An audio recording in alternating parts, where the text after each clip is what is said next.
বসবাস ঠিক কিনা, নিরাপত্তা সব দিক থেকে যার মানে ইচ্ছা আপনার আমাদেরকে দেখতে হবে। আপনি দেখেন এই যে আমেরিকা এত বড় শক্তি ফল ক্যালিফোর্নিয়ায় দাবানল আগুনের লেলিহান চলতেছে, যেন এটা আল্লাহর গজব।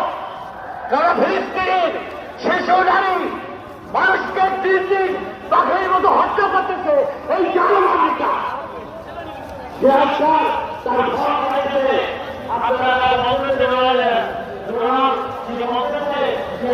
আল্লাহ না করো, আল্লাহ ছাড়া কোনো উপায় নাই। মুসলমানদের দিয়া সেই জামানের ওখানে নিয়ে আজান দেয়, আজান দিতে আর কোনো উপায় নেই। গজব।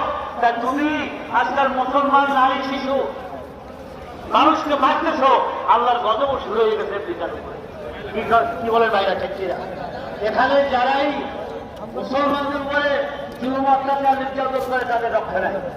আসেন আমাদের বাংলাদেশে ফ্যাসিস্ট ব্রাউন এই স্বৈরাচারী শেখ হাসিনা সরকার কিনা করছে অন্যায় জুলুম অত্যাচার লুট করা সন্ত্রাস ধর্ষণ ব্যাংক লুট থেকে শুরু করে সমস্ত দেশটাকে লুটে করে খেয়েছে। এখন শেখ কত বাইরে দিতেছে, এখন কত কোটি কোটি হাজার হাজার কোটি টাকা ডলার শেখ হাসিনা, তার বোন রেহানা, তার ছেলে জয়, তার মেয়ে পুতুল হাজার হাজার কোটি টাকা তারা বাংলাদেশ থেকে পাচার করছে প্রতিদিন।